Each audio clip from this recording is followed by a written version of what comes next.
রেশমি তার বাবা মায়ের সাথে শহরে থাকতো। রেশমি যখন ছোট ছিল তখন তার মা মারা যায়।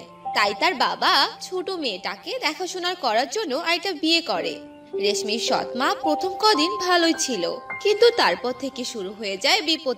মা, আমাকে কিছু খেতে দিবে? খুব খিদে পেয়েছে, দাও না কিছু খেতে, খিদে পেট জ্বলে যাচ্ছে। আহ, আসতে খেতে দিবে? তোর মাকে তো প্রথমে খেয়েছিস, এখন আমাকে খেতে এসেছিস? বলি, বাড়ির কাজগুলো কে করবে শুনি? আমি একা কত কাজ করব। এখন থেকে আর বসে বসে খেতে পারবি না, কাজ করবি তারপর ভাত খাবি। এরকম করে কেন বলছো মা? আমিও তো তোমার মেয়ে, তাহলে আমার সাথে কেন এরকম করছো? আমি তো ছোট মানুষ, কোনো কাজ পারি না, তাহলে কাজ করব কি করে?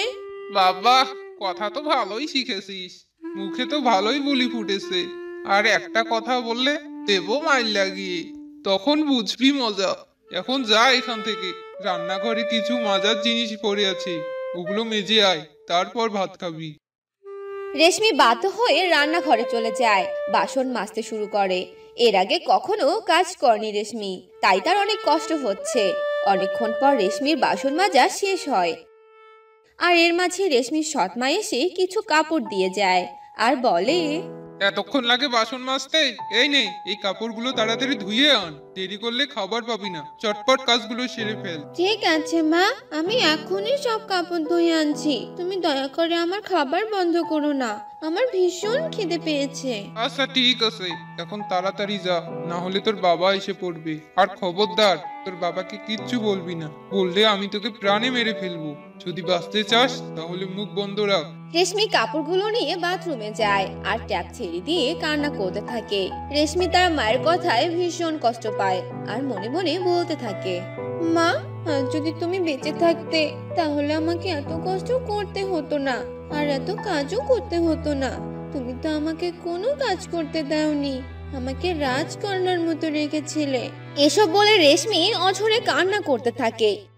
কিছুক্ষণ পর রেশমি সব কাপড় ধুয়ে বাথরুম থেকে বেরিয়ে আসে আর তার মাকে বলে, মা, আমি সব কাপড় ধুয়ে এনেছি, এবার আমাকে কিছু খেতে দাও, আমার যে আর শুল চলছে না। এরপর রেশমির সৎ মা রেশমিকে অল্প কিছু খাবার দিল আর বলল, তাড়াতাড়ি খাবার খেয়ে নে, আরো অনেক কাজ বাকি আছে। মা, আমাকে এত অল্প খাবার দিলে যে আমার তো এই খাবারে কিছুই হবে না, আমাকে আরেকটু খাবার দাও। যা দিয়েছি এটাই অনেক, তাও দিয়েছি, এটাই তোর কপাল। বেশি কথা বললে এই খাবারটুকুও জুটবে না। আচ্ছা মা, ঠিক আছে, আমার এতেই হয়ে যাবে, আর কিছু লাগবে না। এভাবে বেশ কিছুদিন কেটে যায়।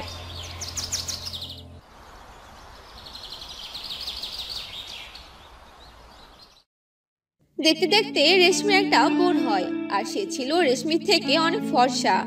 রেশমির জন্মের পর থেকেই শ্যামলা ছিল। ওগো, দেখো দেখো, আমাদের মেয়েটা কত ফর্সা আর কত সুন্দর হয়েছে। হ্যাঁ, তাই তো দেখছি। উপরওয়ালা ওকে সুস্থ রাখুক। আমি কিন্তু ওর নাম প্রিয়া রাখবো, আমার সুন্দর মেয়েটার সাথে এই নামটাই চাই। আচ্ছা, যা খুশি রেখো, এখন রেস্ট করো, আমি বাজার থেকে মিষ্টি নিয়ে আসছি। এই বলে রেশমির বাবা সেখান থেকে চলে গেল। রেশমির সৎ মা দিনের পর দিন রেশমির সাথে খারাপ ব্যবহার করত।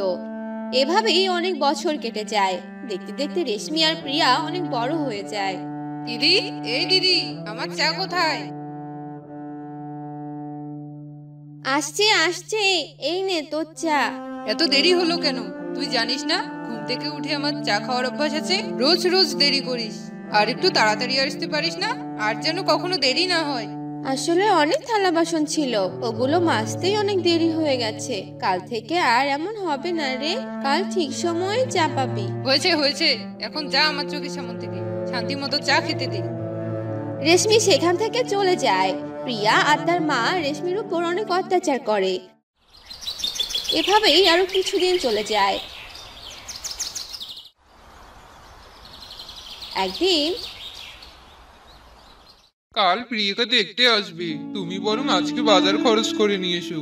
দেখতে আসবে মানে? এসব কি বলছো তুমি? এখনো রেশমির বিয়ে হয়নি, বড় মেয়েকে রেখে ছোট মেয়েকে বিয়ে দিব কি করে? তুমি এ কথা বলো কিভাবে? আরে ছেলে অনেক বড় লোক, একটা কোম্পানির মালিক। আমি এজন্যই তো কাল আসতে বলেছি। এই ছেলে হাতছাড়া করা যাবে না। যে করেই হোক এই ছেলের সাথেই প্রিয়ার বিয়ে দিতে হবে। তা হোক, কিন্তু রেশমির বিয়ে তো দিতে হবে নাকি? আগে রেশমির বিয়েটা দিয়ে দেই, তারপর না হয় প্রিয়ার বিয়ে দিয়ে দেবো। তোমার ওই কালো মেয়েটাকে কে বিয়ে করবে শুনি? ওর আশার বসে থাকলে আমার প্রিয়ার বিয়ে হবে না। আগে প্রিয়ার বিয়ে হয়ে যাক, তারপর একটা ছেলে দেখে শুনে রেশমির বিয়ে দিয়ে দিব। এখন তুমি বাজারে যাও, বেশি কথা বাড়িও না। রেশমির বাবা আর কথা না বাড়িয়ে সেখান থেকে চলে যায়।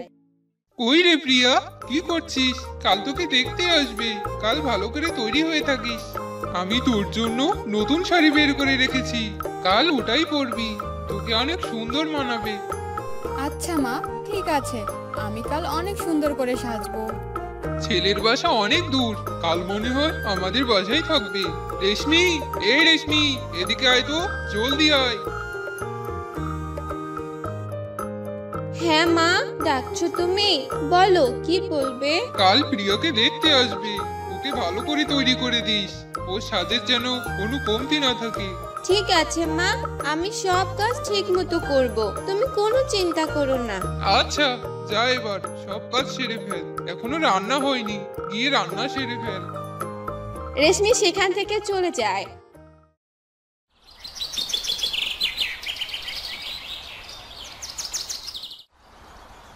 পরের দিন সকালবেলা তুষার আর লিওন গাড়িতে করে রেশমিদের বাসায় আসে। রেশমি তাদের খাবার দিয়ে সেখান থেকে চলে যায়। রেশমিকে প্রথম দেখায় তুষারের অনেক ভালো লেগে যায়। তারপর প্রিয়াকে সেখানে আনা হয়।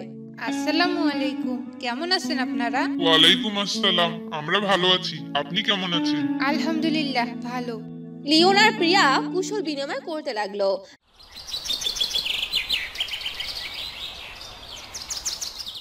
আর রাতের বেলা তুষার রেশমির ঘরে যায় আর রেশমিকে বলে, আপনাকে আমার অনেক ভালো লেগেছে, আমি আপনাকে বিয়ে করতে চাই। আপনি কি আমাকে বিয়ে করবেন? এ কি করে হয়? মা কখনোই রাজি হবে না। আমার মতো মেয়েকে বিয়ে করে আপনার জীবন নষ্ট করবেন না। আপনি চলে যান এখান থেকে। তুষার সেখান থেকে চলে যায় আর রেশমির বাবা মায়ের সাথে কথা বলে। আর রেশমির বাবা এটা শুনে খুব খুশি হয়ে যায় আর দুই মেয়েরই বিয়ে ঠিক করে। কিছুদিন পর যখন রেশমির বাবা মা তাদের শ্বশুর বাড়িতে যায়। তোরা কেমন আছিস মা? ভালো আছিস তো? হ্যাঁ বাবা, আমরা ভালো আছি। তুমি কেমন আছো? আমিও খুব ভালো আছি রে। প্রিয়ার মা প্রিয়াকে টেনে একটা রুমে নিয়ে যায় আর বলে, কি রে প্রিয়া, কেমন আছিস? কেমন লাগছে শ্বশুর বাড়ি? জামাই বাবাজি ভালো তো? আমি ভালো আছি মা। রেশমির জামাই কোম্পানির মালিক আর তোমার জামাই এ কোম্পানির ম্যানেজার। তুষার আর লিওন আপন দুই ভাই ছিল। এ কি বলছিস তুই? এটা কি হয়ে গেল? শেষে কিনা ওই পোড়ামুখীর কপালে এত ভালো ছেলে জুটলো? তুমি কোনো চিন্তা করো না মা, লিওন খুব ভালো ছেলে, আমি ওর সাথে অনেক সুখে আছি। হ্যাঁ রে, ঠিক বলেছিস। আমি রেশমির কাছে ক্ষমা চাবো। এরপর প্রিয়ার মা রেশমির কাছে চলে যায় আর বলে, মা রেশমি, আমি তোর সাথে এতদিন অনেক অন্যায় করেছি, আমাকে ক্ষমা করে দিস মা। না মা, এসব বলো না। তুমি আমার মা, আর তোমার উপর আমার কোনো অভিযোগ নেই। আর এরপর থেকে তারা সুখে শান্তিতে বসবাস করতে লাগলো। কি রে বিমল, আমার জন্য এক কাপ চা নিয়ে আয় তো। এই যে মালিক, যাচ্ছি। আপনার জন্য চা বানাচ্ছিলাম, আর আপনিও চা চাইলেন।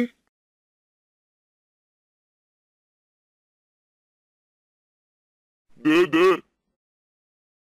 তা তোর কাজকর্ম কেমন চলছে? আমার জমিটার ফলন এবার ভালো হবে তো? হ্যাঁ মালিক, ভালো হবে। তবে জমিতে আর একবার সার দিতে হবে, সাথে পানি, তাহলে ভালো হবে। তাহলে বসে আছিস কেন রে? তাড়াতাড়ি সার আর পানি দিয়ে দে, ফসল আমার ভালো চাই। এ নিয়ে আপনাকে আর ভাবতে হবে না মালিক, ফসল একদম ভালো হবে। আমি তাহলে এখন জমিতে যাই, সার আর জল দিয়ে আসি। ঠিক আছে, যা তবে। এরপর বিমল মোড়লের বাড়ি থেকে বের হয়ে জমিতে যায় আর সার ছিটিয়ে দিতে লাগে আর জলও দিয়ে দেয়। সে পথ দিয়ে যাচ্ছিল রামু। কিরে বিমল, জমিতে পানি দিলি নাকি রে? হ্যাঁ দাদা, জমিতে পানি ছিল না, আর পানি না থাকলে কি করে ফসল ভালো হবে বলো তো? হ্যাঁ, তা ঠিক বলেছিস। কাজ শেষ করে আমার দোকানে আসিস, একসাথে বসে চা খাবো। ঠিক আছে দাদা। এরপর রামু সেখান থেকে চলে গেল আর বিমল কাজ করতে লাগলো।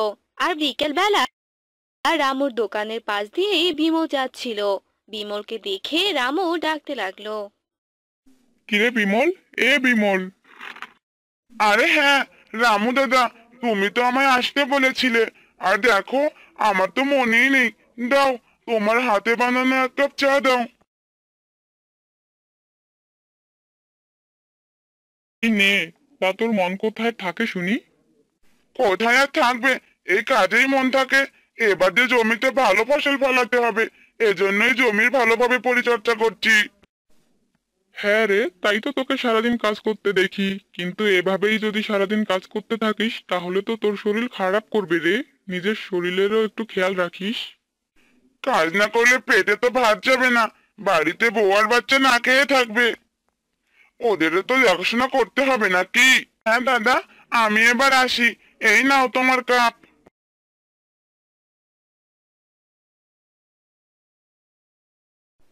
এরপর বিমল সেখান থেকে চলে গেল আর কিছুক্ষণের মধ্যে বাড়িতে পৌঁছে গেল। গিন্নি, ও গিন্নি। হ্যাঁ গো, এই তোমার বাড়িতে আসার সময় হলো। খাবার কি খেতে হবে না বেশ কয়েকদিন? আর একদিন অনেক জোরে জোরে বৃষ্টি পড়তে থাকে। হ্যাঁ গো, এবার কি হবে? অনেক জোরে জোরে বৃষ্টি পড়ছে যে। এভাবে বৃষ্টি পড়লে যে ফসলের অনেক ক্ষতি হবে। তাই তো দেখছি গিন্নি, বৃষ্টির কারণে যদি ফসল নষ্ট হয়ে যায় তাহলে মালিকের যে অনেক কথা শুনতে হবে। আর কোনো টাকাও আমাকে দেবে না, এমনকি কাজ থেকেও বের করে দিতে পারে। এসব তুমি কি বলছো? কাজ না করলে সংসার চলবে কি করে? হে ভগবান, রক্ষা করো আমাদের। ভগবানের আশীর্বাদ ছাড়া যে আমি আর কোনো উপায় দেখছি না।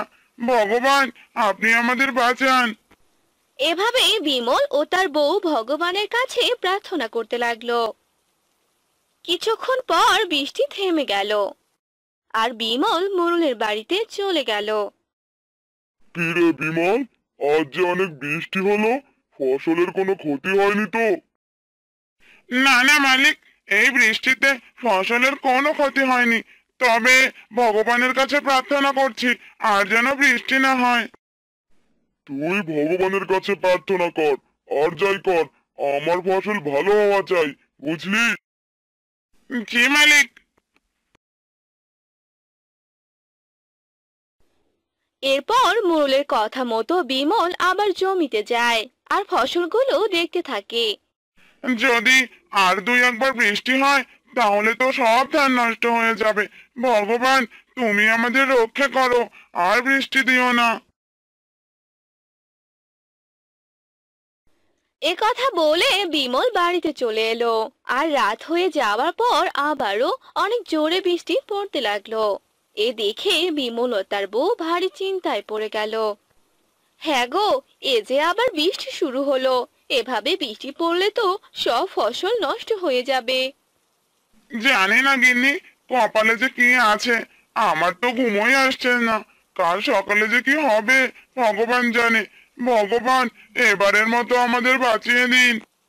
তুমি কোনো চিন্তা করো না তো, সবকিছু ঠিক হয়ে যাবে। এবার ঘুমিয়ে পড়ো। এরপর বিমল ও তার বউ ঘুমিয়ে পড়লো। ঘুমের মধ্যে বিমল স্বপ্ন দেখলো। তুই যদি রোদ দিয়ে ভাত রান্না করতে পারিস তবেই তোর ফসল সুরক্ষিত থাকবে। এ আমি কি স্বপ্ন দেখলাম? সাক্ষাৎ দেবী মা আমায় বললেন রোদ দিয়ে ভাত রান্না করতে। এ কি করে সম্ভব? গিন্নি, ও গিন্নি। আরে কি হলো, ডাকছো কেন এভাবে? তখন বিমল তার স্বপ্নের কথা বউকে জানিয়ে দিল। এ কিরকম কথা গো, রোদ দিয়ে ভাত রান্না? কিন্তু এখন তো বৃষ্টি পড়ছে, রোদও তো নেই, তাহলে ভাত রান্না করবে কি করে? সকালবেলা হয়তো বৃষ্টি কমে যাবে, তখন দেখবো কি করা যায়। এরপর তারা আবার শুয়ে পড়ে। পরদিন সকালবেলা বৃষ্টি কমে যায় আর বিমল ঘুম থেকে উঠে বড় একটি পাতিলে চাল বসিয়ে উঠোনে দেয়। বৃষ্টির পরেই আজ অনেক রোদ উঠেছে, তবু কি আর ভাত রান্না হবে নাকি? রোদ যখন উঠেছে তাই ভগবানের ইচ্ছায় চাল বসিয়ে দিলাম। দেবীমা যখন আমায় এ কাজ করতে বলেছে তাই তো করছি। এখন সবকিছু ভগবানের উপর ছেড়ে দিলাম, তিনি আমায় রক্ষা করবেন। উঠোনে চাল বসিয়ে দিয়ে তারা ভগবানের কাছে প্রার্থনা করতে লাগলো। আর কিছু সময় পর বিমলের বউ পাতিলের ঢাকনা খুলে দিল। এ কি, এ যে চমৎকার কাণ্ড! কই গো, দেখে যাও, এ যে সত্যি সত্যি ভাত হয়ে গেছে।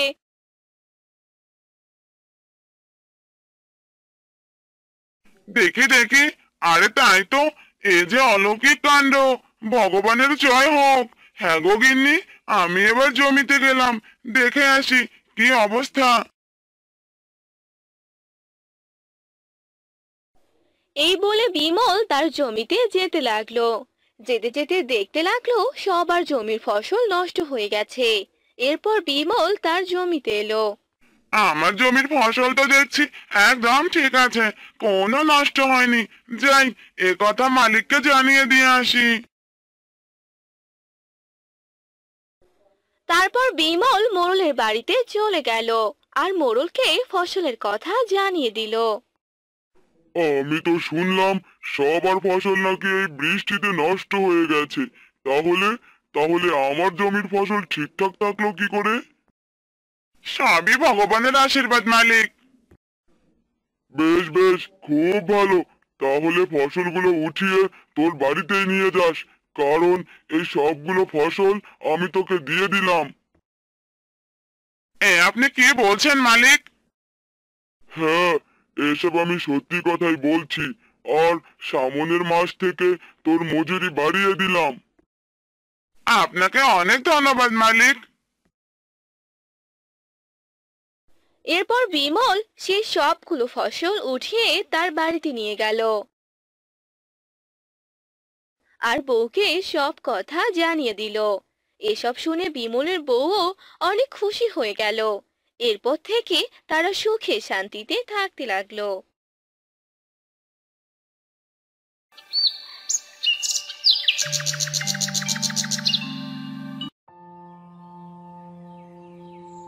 কি গো, আর কতক্ষণ লাগবে শুনি? এবার তাড়াতাড়ি বেরিয়ে এসো, আর কতক্ষণ দেরি করাবে? আরে কি হলো, এভাবে চেঁচাচ্ছ কেন? রেডি হতে কি আর সময় লাগে না নাকি? হ্যাঁ, ওই রেডি হতেই সময় লাগিয়ে দাও। আর ওদিকে দেরি করে গিয়ে কিচ্ছু আর খেতে হবে না, পেটে আর খাবার ঢুকবে না।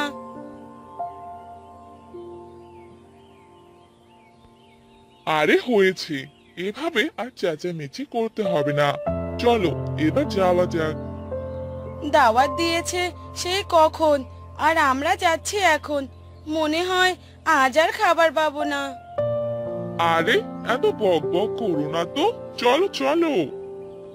এরপর রাকেশ ও তার স্ত্রী দাওয়াত খেতে চলে যায়। রাকেশ ও তার স্ত্রী দাওয়াত খেতে খুব ভালোবাসতো। যেই তাদেরকে দাওয়াত করত তারা সেখানে ছুটে যেত, কিন্তু কখনো কাউকে দাওয়াত দিত না।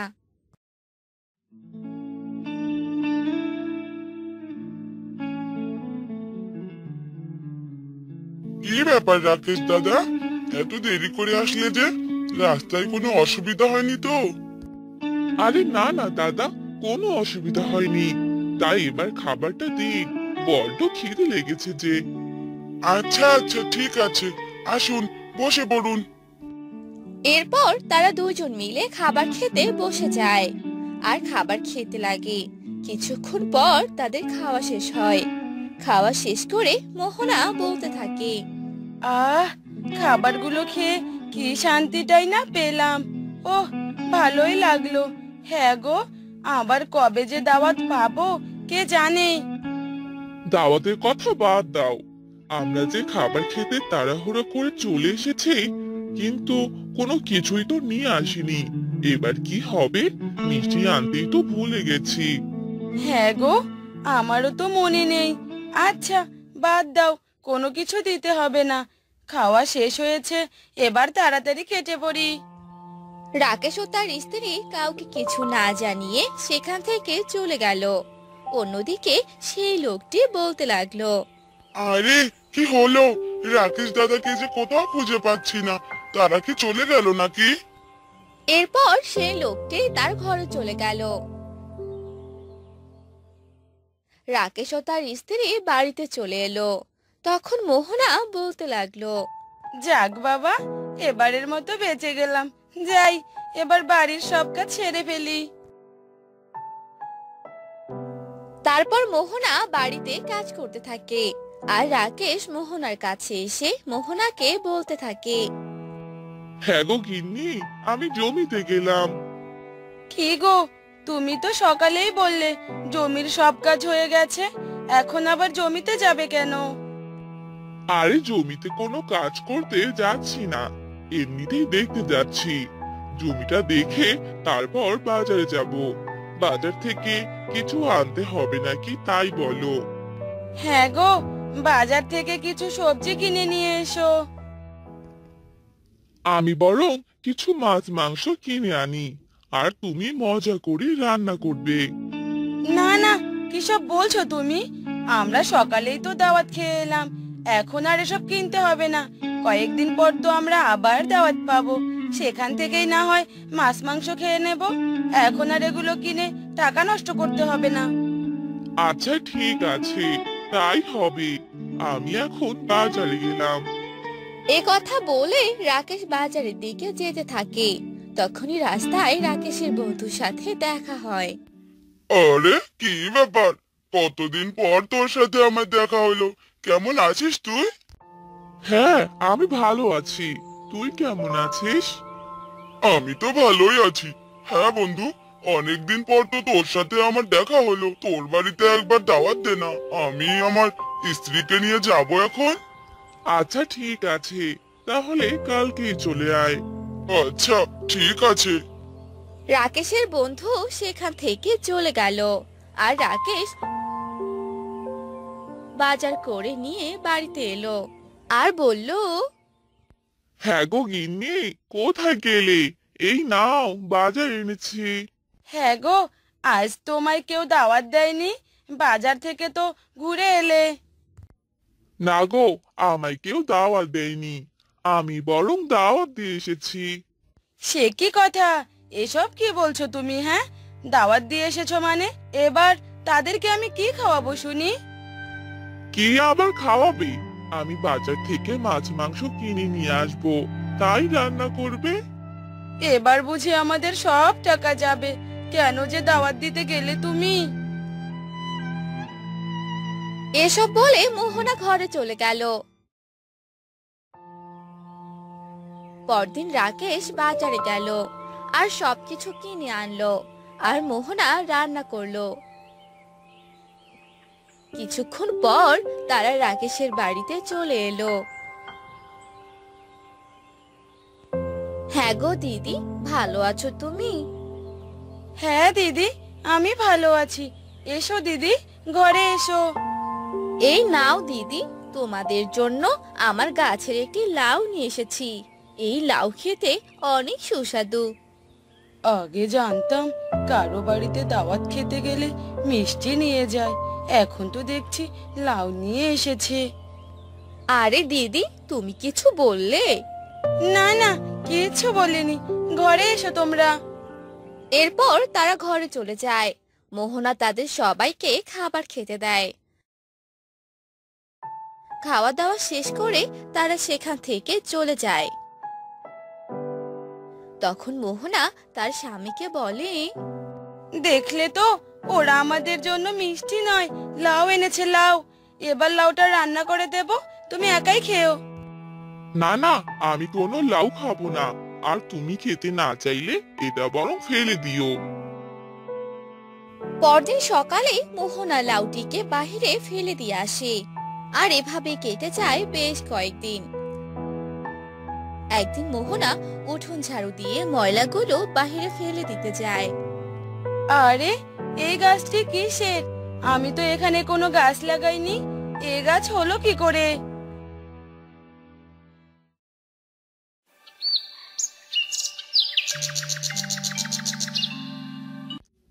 আরে, এটা তো দেখছি লাউয়ের গাছ হয়েছে।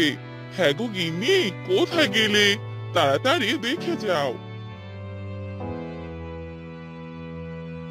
আরে, কি হলো? এভাবে ডাকছো কেন? এই দেখো, লাউয়ের গাছ।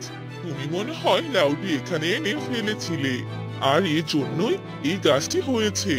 দেখো কতগুলো লাউ ধরেছে। হ্যাঁ গো, তাই তো দেখছি। অতিথিদের দেওয়া লাউ থেকে যে লাউ গাছ বেরিয়েছে, আর অনেকগুলো লাউও ধরেছে। হ্যাঁ গো, শুনছো? তুমি বরং এগুলো বাজারে নিয়ে গিয়ে বিক্রি করে দিয়ে এসো। হ্যাঁ হ্যাঁ, তাই করছি। মনে হয় লাউগুলো বিক্রি করে অনেক টাকাই পাবো। এরপর রাকেশ গাছ থেকে লাউগুলো পেড়ে সেগুলো বাজারে নিয়ে যায় আর বিক্রি করে। সবগুলো লাউ বিক্রি করে অনেকগুলো টাকা পায়। এসব দেখে রাকেশ অনেক খুশি হয় আর বাড়িতে এসে তার স্ত্রীকে সব কথা খুলে বলে। এরপর থেকে